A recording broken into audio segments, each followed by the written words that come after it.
Olá, mulheres! Sou Rose de Sá, estou aqui mais uma vez para darmos continuidade à leitura do livro Mulheres Improváveis, da pastora e mentora Viviane Martinello. Hoje nós faremos a leitura do capítulo 8, Cortadas não, Podadas. É muito mais proveitoso sentirmos as dores da poda perto do Pai que estarmos inteiras, mas distante dele. As podas de Deus são pedagógicas, oportunas e pontuais na caminhada cristã. Caso você ainda não tenha deparado com Jesus com uma tesoura na mão, prepare-se, pois as podas são extremamente necessárias para um crescimento saudável e para a nossa frutificação dentro do propósito para o qual fomos plantadas. A poda chegou em minha vida em 2007. Foi a primeira vez que tive um encontro com Jesus e sua poderosa tesoura da poda. É muito comum confundirmos o corte com a poda. Afinal, a poda também é um tipo de corte. Mas o que eu não compreendia era que as podas são cortes estratégicos para crescimento e frutificação das plantas. Da mesma maneira, Deus tem a incrível habilidade de ser pontual e tocar as áreas deficientes em nós que necessitam de intervenção. Existe uma grande diferença entre a poda e o corte de uma árvore. Mesmo que ambos envolvam cortes, facas, machados e tesouras apropriadas, a diferença reside no local a ser aferido com o corte, não no instrumento que será utilizado. Os cortes podem nos aparar, nos melhorar e nos limpar de situações e sentimentos vazios e sujos, mas podem também nos matar e arrancar a vida que nos restava. Já as podas são precisas para potencializar a frutificação e o crescimento. Um golpe a esmo de uma faca é um corte, mas um bisturi na mão de um médico é cura. É assim que vejo as podas de Deus, cirúrgicas e pontuais. Tem a precisão de um cirurgião. A primeira fase nesse processo talvez seja realmente podar, a fim de produzir mais frutos. Ou seja, a poda divina nada mais é que um alinhamento do ser humano à vontade de Deus, lembrando-nos de quem somos e de quem não somos. Primeiro, ela tira e depois nos entrega a beleza de uma frutificação ajustada à nossa identidade e estação. João 15, dos versos 2 ao 4, a palavra nos diz: todo ramo que estando em mim não dá fruto, ele corta. Todo ramo que dá fruto, ele poda para que produza ainda mais. Muitas vezes nos esquecemos, ao ler esses versículos, de que Jesus começa sua narrativa afirmando que ele é a videira verdadeira e o Pai é o agricultor. Ele fará todas as podas necessárias para que possamos frutificar. E tudo começa com o desafio de permanecer. Permanecermos em Jesus, a videira verdadeira. O capítulo 15 de João recorda que toda a nossa suficiência está em Cristo e que sem Ele não podemos fazer nada, pois somos semelhantes aos ramos que, desconectados da videira, secam e morrem. Quando reconhecemos isso, entendemos que a verdadeira vida reside na nossa fraqueza. Então, descobrimos a força que existe na fraqueza da dependência total do nosso Pai e agricultor. Não gostamos de admitir as falhas nem de reconhecer fraquezas, algo inerente do ser humano. No entanto, existe uma força para os que reconhecem suas próprias fraquezas. Algo comum aos improváveis. Eles aprenderam a encontrar força na fraqueza e compreenderam que é justamente na fraqueza humana que o poder do alto se manifesta. Para descobrir para que você foi chamada, talvez primeiro você precise descobrir para o que você não foi. A esse processo chamamos poda. Quando você entende quem é, passa a frutificar naturalmente. No entanto, esse processo inicia com muitas frustrações, advindas de tentativas de ser quem você não é e de fazer algo para o qual você não foi chamada nem habilitada. Portanto, ser interrompida por meio da poda divina pode consistir em um valioso avanço. encontrando força na fraqueza. Se existe algo que tenho aprendido caminhando com as mulheres, é que não gostamos de demonstrar fraqueza. Mesmo não sendo algo particular das mulheres, mas intrínseco ao ser humano, gostamos de ser fortes e nos sentimos mal quando a fraqueza está evidente em nós. O grande problema das mulheres que não demonstram fraqueza é que, em geral, quando percebemos que elas estão fracas, a situação já está em um estágio avançado, depois de terem passado por níveis de estresse e esgotamento. Em outras palavras, quando se cansam, elas se cansam de verdade. Embora a mulher tenha sido considerada o sexo frágil, sabemos que existe em nós uma força única, uma força que em muitos aspectos se diferencia da força masculina, mesmo que ambos sejam fortes e possuam forças distintas. A mulher ama com intensidade única e carrega uma força incomum no sacrifício pelo bem dos outros.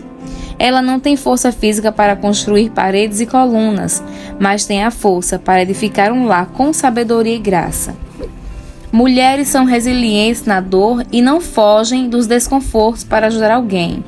Mesmo assim, não podem andar apoiadas em sua própria força. Quando decidimos andar com as nossas próprias forças, caminhamos segundo a tendência do sexo feminino de querer controlar tudo, e com isso geramos desgastes e problemas que poderiam ser evitados se o nosso coração descansasse em Deus. No entanto, é nos momentos de caos que as motivações do nosso coração costumam ser reveladas. O que poderia ser para muitas de nós situações de tempestade, Deus chama de luz, porque desnuda o nosso interior diante dos nossos olhos, assim como nos momentos de fraquezas. Deus se manifesta revelando algo em nosso interior que não conhecíamos. Em meio aos furacões da vida, o que estava oculto é exposto. É sábio pôr em prática o benefício da dúvida e ponderar a respeito da possibilidade de estarmos erradas e de as pessoas estarem certas. As tempestades ou vulnerabilidades nos ajudam nesse processo, pois Deus não quer revelar as nossas fraquezas para nos envergonhar, mas para que sejamos curadas. Em nosso negativismo, quando dizemos que tudo deu errado, o céu nos contempla e vê as coisas dando certo. Por isso, precisamos aprender a nos desprender do que achávamos correto para abraçarmos aquilo que Deus está dizendo ser correto, pois os pensamentos do Senhor não são os nossos pensamentos. Os caminhos dele não são os nossos caminhos, e o convite do Pai é que abracemos os pensamentos e os caminhos dele para nós. 2 Coríntios 12, do 9 ao 10, nos diz: Mas ele me disse, minha graça é suficiente a você, pois o meu poder se aperfeiçoa na fraqueza. Portanto, eu me gloriarei ainda mais alegremente em minhas fraquezas, para que o poder de Cristo repouse em mim. Por isso, por amor de Cristo, regozijo-me nas fraquezas, nos insultos, nas necessidades, nas perseguições, nas angústias. Pois quando sou fraco, é que sou forte. A natureza humana não costuma alegrar-se com fraquezas, privações, injustiças, perseguições ou desventuras, pois somos contrários a isso. É comum, quando passamos por períodos de perseguição e dor, sentirmos medo, raiva e todo tipo de sentimentos ruins, menos alegria. No entanto, como Paulo, devemos nos gloriar mais alegremente nas nossas fraquezas, uma vez que por meio delas o poder de Cristo se aperfeiçoa em nós. Este é o princípio da verdadeira felicidade dos que pertencem ao reino de Deus. Assim como fez Paulo, Deus teve que ensinar o profeta Jeremias, muitos séculos antes, a deixar de lado o que ele pensava saber e tocar em sua boca para que as palavras de Deus dessem a ele uma nova perspectiva da realidade. Jeremias 1, os versos 9 e 10 nos diz: Então o Senhor estendeu a mão, tocou minha boca e disse: Veja, coloquei minhas palavras em sua boca. Hoje lhe dou autoridade para enfrentar nações e reinos, para arrancar e derrubar, para destruir e arrasar, para edificar e plantar. Em muitos casos, Deus precisa tocar em nós primeiro, desconstruir e derrubar as nossas concepções e reações costumeiras, para poder implantar em nós a autoridade de edificar e plantar, que é o resultado da nossa sujeição aos processos de arrancar e derribar do Senhor sobre nós. A verdade é que o poder de Deus se manifesta em meio às nossas fraquezas. Nos momentos de dúvida, medos, fracassos, dores e dificuldades, descobrimos uma força que não é nossa, pois onde quer que habite a fraqueza humana, o poder de Deus se estabelece. Deus tem um propósito nas tribulações. Ele sempre encontra um caminho para que as nossas tribulações e as nossas fraquezas contribuam para o nosso benefício. Romanos 5, os versos 3 ao 5 nos diz: não só isso, mas também nos gloriamos nas tribulações, porque sabemos que a tribulação produz perseverança, a perseverança um caráter aprovado, e o caráter aprovado a esperança. E a esperança não nos decepciona, pois Deus derramou seu amor em nossos corações por meio do Espírito Santo que Ele nos concedeu. De tempos em tempos, Ele usa situações ou pessoas para mudar estações na nossa vida. Isso acontece quando alguma ministração divina tem acesso a determinados pontos dentro de nós. Então, tudo muda. Em uma experiência recente, Deus me levou a buscá-lo em um lugar específico e de outra maneira na madrugada. Ali comecei a falar sobre o meu desejo de entrar em lugares mais profundos nele, de experimentar um mover semelhante ao de alguns avivamentos espirituais sobre os quais eu estava lendo. Clamei para que Deus se revelasse novamente em nosso tempo. Deus então começou a me perguntar se eu realmente estava disposta a pagar o preço necessário. Mesmo sem que eu entendesse muito, Ele continuou falando sobre o que o Evangelho não era.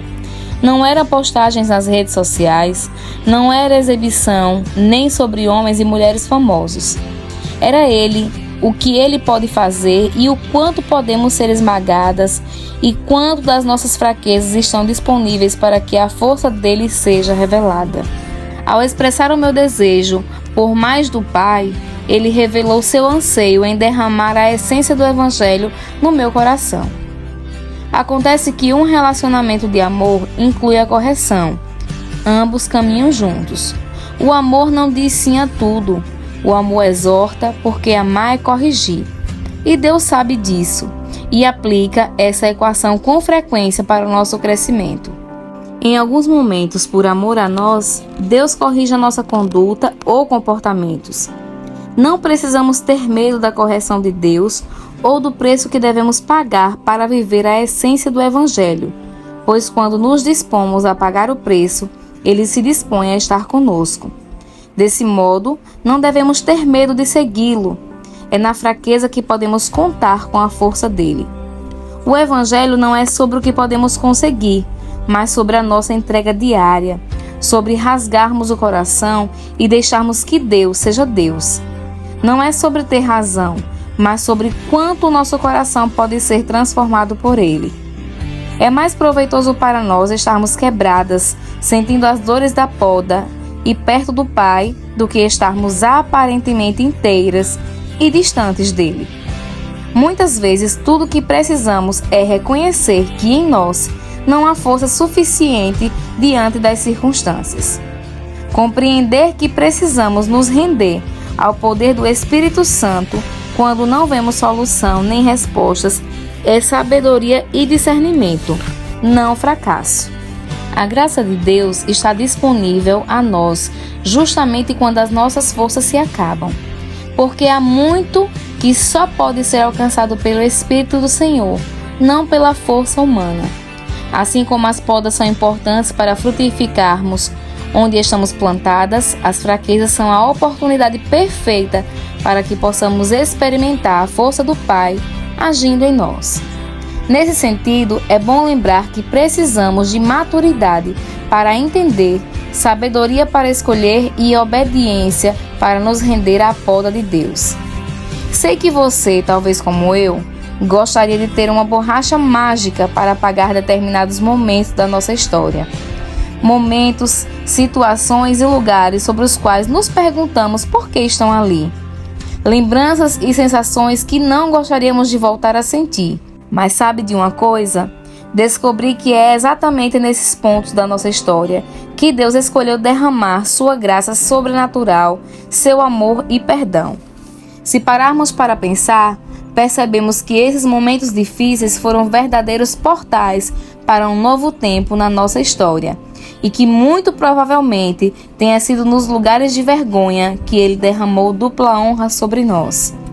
Isaías 61, verso 7 nos diz: em lugar de vergonha, vocês terão dupla honra. Em lugar de afronta, exultarão na herança recebida. Por isso, em sua terra possuirão o dobro e terão perfeita alegria. Não se envergonhe nunca do pacote completo de sua história. A sua história de vida é uma referência para você não desistir agora. A conclusão do capítulo 8 nos mostra o seguinte diálogo: você acredita que estou com você? Acredito. Então, seja forte e corajosa. Mas eu não me sinto capaz. Nunca foi sobre capacidade, mas sobre mim. Não foi você que me escolheu. Eu é que a escolhi. Escolhi você, a quem eu trouxe dos fins da terra, dos lugares mais distantes do mundo, e disse: você é minha. Eu a escolhi e não a rejeitei. Você não precisa ter medo, porque eu sou o seu Deus.